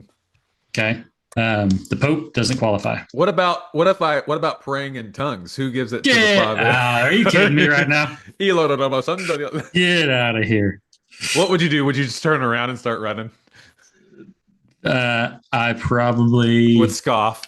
Ha! Look, I get a load of this guy. this guy. All right, go ahead and Anonymous carry from on. East Tennessee. I'm going to say anonymous. I'm deep in the Church of God, circling. Oh, what I was going to say is we would have, he said, circling you like vultures interceding. We would have oftentimes intercessory prayers, people who would come down and lay hands on you. Oftentimes it was elders or like more mature people. But you would see in my church, because I went to a church with the group home with a bunch of bad kids, you would see like a boy who was being a real shit in the community. He would go down to the pew and he would be circled with adults laying hands on him and like Jesus and literally shaking them and Stop pray, this spirit of rebellion. get this demon, I rebuke you in the name of Jesus. I'm copying things that I heard in my life. I rebuke you in the name of Jesus, and they would just shake the forehead and shake your car. Did you have to request prayer for this, or they just knew this kid's a little shit, and we're Come on gonna down here, Timmy. We got yeah, the Lord's got something for you. The Lord's got something for you down here, and you're Timmy. like, God, I've got a headache already. Come on, My neck Timmy. hurts. Son, has the Lord got something on your heart? And he's there's people on the side. Yes, yes. They're laying hands on your shoulders. There's someone in the back with their hands on your shoulders. There's a guy come in. Now, Timmy, the Lord sees you, and the Lord knows that you've got more in you, and He wants to. And He puts His hand on your forehead. He wants to deliver you, son. He wants you to open up your heart and reject these rebellious ways, and start and just start going to town. Okay, And little Timmy's got to start closing his eyes, and eventually he's got to start raising his hands, and yeah. he's got to just ride the storm. How much of that do you think was, at least in that environment in the group home, were a lot of kids just like, okay, I'll just go with it just to get this guy from to stop shaking my head around, or like did most of them actually believe that yeah he's prophesying over me? I mean, I'm jokingly and laughingly and also very realistically describing religious abuse, right? If you're forcing kids to be in this place and then forcing them to go through this religious ceremony, I mean, it's trauma for sure. and this happened every day for over 100 years, every Sunday for over 100 years at just this one place, and there's bunches of them. Hmm. Yeah, I don't know what it is. It ain't the Holy Spirit, I'll tell you that. Anonymous from East Tennessee, I've always had questions in my head, but never said them out loud. Not to leadership, not to anybody. Didn't want to be labeled rebellious or backsliding. I understand that. That was a big thing in my church. Yeah, backsliding. Yep. So here's the thing I've been wrestling with: hell. Not the cussing word, the doctrine, the fire, the torment. Oh, sorry. The eternity of it, and what the Bible actually says versus what the church taught me. When I read the Bible for myself, okay, see, he's on a dangerous slope now. He's not, he sounds like he's leaning on his own understanding. Careful with that. Careful, Anonymous. When I read the Bible for myself, I can't get a straight answer on what hell even is or if it exists in the form we're raised to believe. And that honestly scares me more than the doctrine itself. He's starting to feel those foundations rumble a little bit. Here's what's bothering me: the Old Testament doesn't mention hell once. Everyone righteous or wicked goes to Sheol, which is basically the grave. Job 7:9. Those who go down to Sheol don't come up again. No fire, no demons, just death. Lights out. Jesus talks about Gehenna, which is a real valley, not a spiritual torture chamber, a burn pit outside of Jerusalem. It's in Matthew 5:30. It's better for you to lose one member. It's better for you to lose one member than for your whole body to be thrown into Gehenna. Meaning, like, it'd be better for you to lose a finger than for your whole self to be thrown into the burn pit outside of Jerusalem. He says that sounds like destruction, not eternal torment. 3, Paul, who explained, it sounds like you already know where you're going, Anonymous. Paul, who explained, the man who explains salvation more than anyone, never warns anyone about hell. Not once. He talks about death, corruption, perishing, but never eternal conscious torment. Revelation says death and Hades get destroyed. In Revelation 20:14, then death and Hades were thrown into the lake of fire. If hell gets thrown into something else and destroyed, then hell isn't eternal. And all of this has me asking, if hell, the hell I was raised with, isn't real, does the whole system fall apart? Is fear what held the whole thing together? Did I miss something? Or is the church reading it wrong? I'm not trying to be a rebel. I'm not trying to start a fight. I just want the truth. I want to understand what the Bible actually says, not just what I was scared into believing. So I'm handing this over to you boys. Give me your take. Anonymous, East Tennessee. Well, that's a lot, right? It is. And I don't know if you found this difficult or not to, it's hard for me to even think about it in the same way I used to think about it because I don't believe in any of it as in that regard. It's just so ridiculous now. Like, oh man, I believed in Santa Claus. Well, it's like, so back when hell was actually, we talked about this a couple of weeks ago, was one of the first things I lost that eventually led to losing everything else. So like you mentioned, the foundation is crumbling. Now I look at it, and since I don't have to force the issue. I don't have to force the pieces together to make the Bible make sense. Right. I mean, it's easy to look at now and be like, well, yeah, there pretty much everything that we believe about hell is a modern. It's not even original. That's not in there. It's not even original to the story, regardless of the fact that it's just a collection of stories trying to tell a bigger story. Yeah.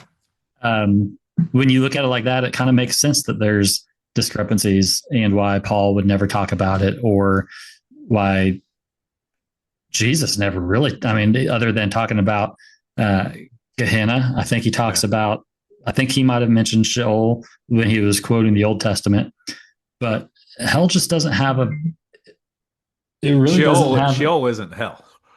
Yeah, it's the grave. It's death. Yeah. And in fact, Hell is actually a cognate, it's a Scandinavian goddess of death, but it's actually cognate with hill. They would bury their dead in hills, and that was cognate with hell, like there, Hela, the hill, the there grave. was something I was listening to this week. I don't remember what it was that was talking about in the Old Testament. It might have been Dan McClellan might have been talking about how in the Old Testament it talks about how maybe it was Job, whoever they were saying that we will go into Sheol with. I think it talks about Abraham. It might mention Mm-hmm. Isaac, but it talks about the fathers of the faith being in Sheol. Yeah, So clearly that's not hell. right. But yeah, man, Well, just anonymous from East Tennessee. Here's the thing: is right now you're in the scary point of transitioning from the passenger seat to the driver's seat of your theology, or at least of your experience. You know what I mean? What you're going through. I would say it's kind of on you at this point about how deep you want to take this, because you're on the slope. You see that what we're told, I say we, what we were raised with, the Sunday school version, A, doesn't even match the Bible itself, but even the Bible isn't a coherent story. It's not saying the same thing. There's discrepancies between books about, these ideas. You you decide where you go from here. Because you kind of know already, or at least it seems like you know that it's bigger than what they're telling you, or at least what they're telling you isn't the whole story. So you can keep pulling on that thread, and I do encourage critical thought and independent thought, but I kind of give it with a little bit of warning to be, I don't know, what's the word? Not conscious. To, what would I say? To be, conscious of, be aware of the fact that that is maybe not so much hell per se, but the Bible. Once you acknowledge that the Bible doesn't say anything because it's a bunch of books that say different things, but uh-huh. once you acknowledge that the Bible isn't infallible, Mhm. that it's more than likely that it's not inspired, at least not in the sense of Not the like way you think it is. God breathed. You really don't have to you don't have to smash the pieces together. And Yeah. there's a lot of freedom in that. It can be scary because Yeah. it's even though something's not true, it's nice. It feels comforting to just to read the recipe and be like, oh, well, this is it. If I've got a question about death or life or marriage or kids or work or politics, I'll just refer to the guide. It's Yeah. comforting, but it doesn't make it true. Now you see that there's stuff that the guide doesn't cover, and even the guide isn't really a guide. Yeah, and you see that the guide contradicts itself, Yeah. and that it was made for a very specific reason. So the warning that I think I would give is like you're in that room. They told you that there's no other room besides this room that you're in. You're at the doorway of that room. You're starting to see that there's other rooms. And eventually, the warning that I'm giving you is you keep going down this road, you're going to see that there's other houses. There doesn't even have to be a house. There's roads that go every which way. There's not a place. The warning I'm giving you is yet either stop or slow down, or take the I'll say ride, go see full where it speed goes. ahead, full Go speed for it ahead, but proceed. Maybe not with caution, but just yeah. I think you said it best. Be consciously. aware. Be conscious of the fact that it it'll kind of shake your core. It'll Yeah. shake your foundation. I don't think we need to do current events this week. Let's finish out our last listener and see how we feel. What do you think? Yeah, let's do it. Okay, last listener write in is anonymous listener from Hayesville. So this person doesn't even give like the second one. She's just anonymous from Hayesville. Hey, Lawless, I ain't giving y'all my name because I used to be a social worker and I still got a little paranoia baked into my soul, like Mama's Sunday cornbread. So just call me Okay, Hayesville. still Just call me Hayesville, like Beyonce, but sadder. mama's cornbread. Let me get to my confessional first because Lawless, I think I might have lost all hope. For Oh, real. I spent a decade knee deep in folks' trauma, broken families, the whole world on fire, but fill out these forms first in triplicate. The world on fire, but fill out these forms first in triplicate situation. And somewhere between my last home visit and the day I clocked out for good, the little pilot light of optimism inside of me just flickered out. Now I'm sitting in my late 30s with a joint in one hand and my emotional support Stanley Cup in the other, asking myself, is hope even real anymore? Or did we all collective bargain it away for streaming services and anxiety disorders? Jesus. Is it bad that I don't feel it? Like, is hope required? Or can I just be a functional little nihilist who laughs at inappropriate times and keeps going? And while I'm confessing things, I also kind of like, oh, she's being a little flirt. This is inappropriate. I'd never cross the line, not intentionally anyway. She talks about she likes to flirt with men at her workplace, but I don't like to watch them get, or I like to watch them get all red in the face, like they just lifted hay bales or something. It's harmless, probably, I think. So tell me, boys, is losing hope a mortal sin or just a Tuesday in 2025? Am I doomed or just dramatically tired? Hayesville, the artist formerly known as an overworked social worker. I'm gonna let you handle that one. What do you think about losing hope? Well, it sucks. Can I be real for a minute? Can I be real for these last couple minutes, Justin? Be really real, Really real? real son. We know I'm not a retired social worker, but I was a cop for a little bit. And that little bit I was a cop, I saw a lot of messed up, jacked up stuff that will probably stick with me forever. Um, Being a social worker, man, going to home visits, and I grew up in squalor, and I knew that there were homes worse than mine. So seeing roaches and rat shit when you walk into someone's houses, seeing clutter, hoarder situations, know that there's children with no food, no clothes, you know, and it's here in America. It's in Kansas. So to have a career of seeing that, and that's just the background. That's not even the situations that she saw of abuse or trauma or whatnot. I can see why it feels like there is no hope. Like the world is kind of just a big dumpster fire.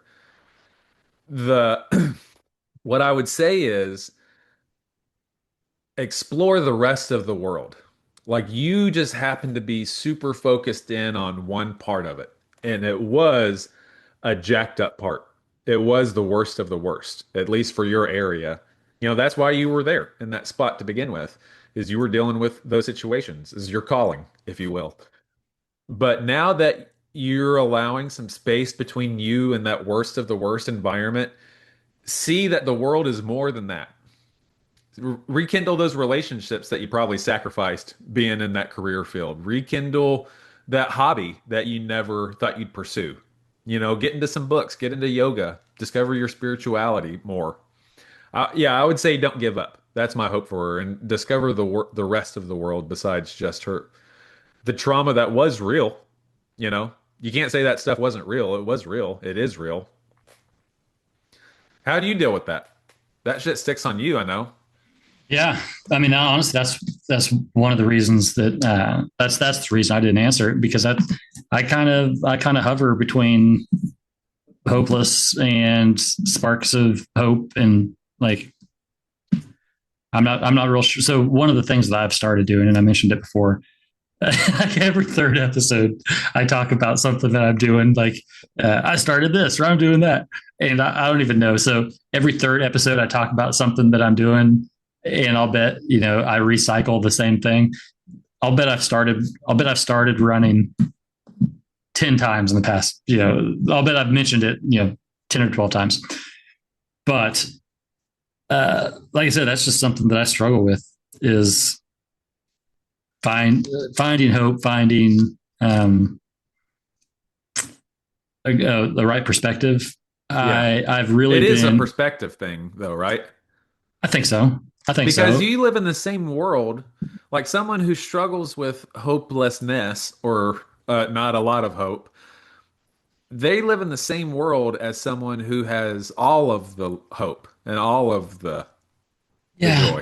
but here's the thing. This is the part that it just kind of throws me for a loop. Is like I want to believe in I want to believe that the universe reverberates what we put into it. Like when we speak into the universe and it echoes back. And I want to believe that you've got like everything is possible for you, and it's all you can manifest whatever you want. You can create your own reality.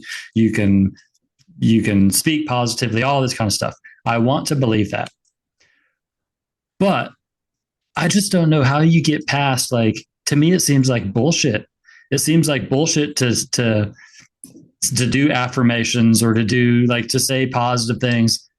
And I get it, like you got to get your mind there before you whatever. But to me, it's like I don't like bullshit. I don't like dishonesty. I don't like You don't want to churching name things it, up. claim it if it's like you don't want to say it's nice if it's not nice. Yeah, or if it's not even true, like I don't. Not, and Yeah. it's not like my time is so important that I don't want to waste time. I just don't. I'm very leery of, and I'm very skeptical. I'm on guard for snake oil Yeah. salesmen or like somebody that's gonna give they're gonna give these easy steps or whatever, Yeah. but in the end it's just bullshit. Like I'm very on guard against that. Yeah. I mean, that makes sense. But I still think even the same thing kind of applies to you. It applies to every. So like you're on guard against the feel good stuff because it doesn't feel good right now. I still think that perspective is the key. Like just allowing some space in between you to just change how you see the world, I think takes your Yeah. focus off. It all Well, depends on what you focus on, right? so, again, I heard something, don't know where it's from, but I wrote it on my little marker board that everything is neutral until it's interpreted. Yeah. Every There is no right or wrong with anything. It's all not how you, that's not stoicism. not until someone interprets it.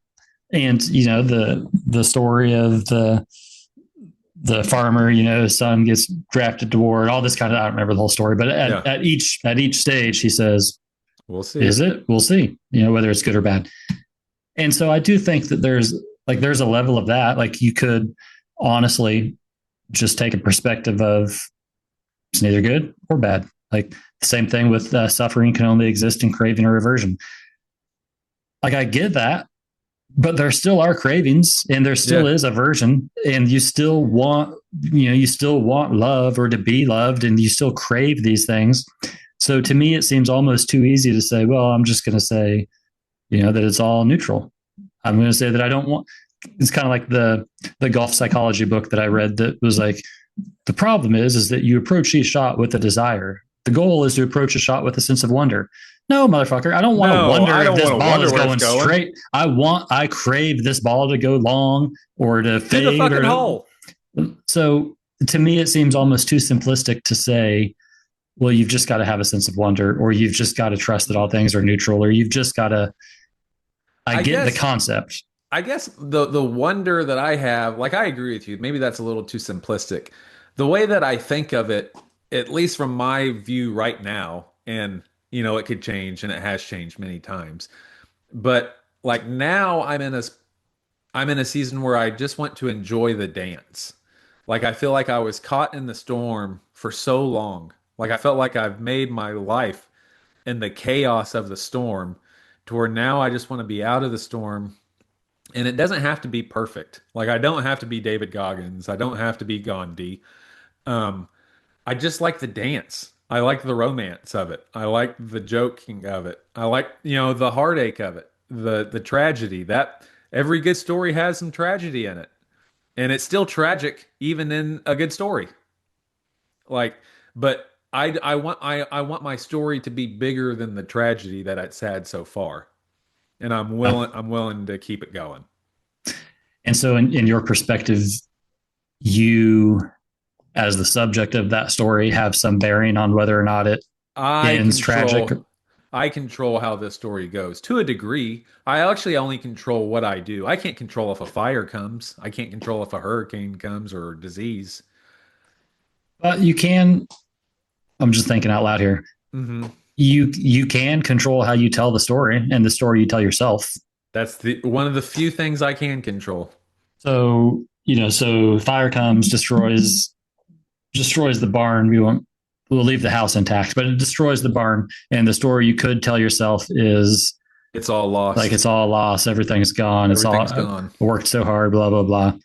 Oh Or no. you could say, hey, let's stop sulking and let's start bulking, and think to yourself, Stop sulking. okay, so we've got a fresh start. Like, oh, this Now I got a chance. now, yeah, Chance to rebuild, a chance to do something else. Like, are we gonna stay, in the story, are we gonna stay with hay? Maybe now we transition to pigs and we build a yeah. slaughterhouse instead of a barn. Is that kind of what you mean Yeah. by how you tell the story? Yeah, exactly how I tell a story. I was super swept up and I'm not perfect. I still get in this sometimes, but I was always a victim in my story for so long. I was a victim in the group poem. I was a victim of these things that happened to me in Afghanistan. I was a victim of these guys are just out to fucking get me. These guys, they're jealous of me. I was always a victim in my story to where I went through I don't suggest this for anyone, but I went through a time of collapse where my whole life caved in on itself. And I was at a point like, and everyone or lots of people go through this, but I was blessed to go through a death early in life. And I decided at that point, like, I didn't win the lottery. I can't make everything sunshine and rainbows, but I can decide whether I'm the victim anymore. And I'm not going to be a victim. Now I'm in charge of this fucking story. And I want my story to be a good one. I want it to be funny. And I want it to have some cool fishing stories. And I want it to have some cool concert stories. And I want it to have some cool fighting and hunting stories.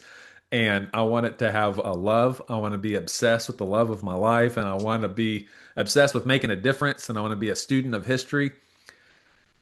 That's what I want now. Um, yeah, I'm just choosing. I'm choosing to do that now. I'm choosing Yeah, to hunt the magic and the tarot and the crystals and the prayer and the fasting and the running and whatever I got to do to get there. I'm willing to do that, homie. I'm willing to do some silly things, even if I got to rub an egg on my body. no, your naked body. Come again. So then what would you tell? This is Hayesville we're talking to. This is Hayesville. So they, I think he said She. she says like there's kind of lost hope. So what's your final answer? What's your response to that? It's the hope is lost, man. It sounds simple, and I know it sounds impossible even hearing this, but it's true. The hope is lost if you want it to be. You can keep going and you can just put your hope into something else. Now, instead of putting your hope into the humanity of Oaklawn or wherever your area was that you were servicing, put your hope into yourself or put your hope into the world. Go to the food pantry or go take an art class, take a dancing class. Let your story keep going, and this time you decide what you had 20 years of shit as a social worker. Well, choose what you're going to put into it today. Put some good coffee and yoga into it today. Put some journaling time into it today. You can't save the world. You can't save Gaza. You can't save Ukraine. You can't save Oaklawn, but you can save your morning. You can stretch that out to lunchtime. You can stretch that up to dinner time. You can stretch that out to bedtime and just keep going. I like it. I like it. That sounds like a good thing to end on. Yeah, man. Very Well, cool. this was a good one. We this can stay in. I think shorts is the name of the game, man. I'm just loading up. I chopped that Mr. Dan, the last Mr. Dan episode up. We got Dan the man. over 1,000 views on one of our shorts today. I like to think I'm kind of cool, but he must be a lot cooler than He me. brings the heat, He dude. he brings the crowd. He does. I showed T-Puck. I was like, man, you got some big shoes to fill on the next Step Garbage Boys. step the game up, homie. You better step that game up. Shorts is coming out. Like, heart, star, share, subscribe. So everyone write in, participate. We want to read your story next. You can be Yes, as anonymous as you want to be. We're going to keep this train going. let's do it. All right, homie. We'll catch you later on. All right, brother. You have a good Bye. one.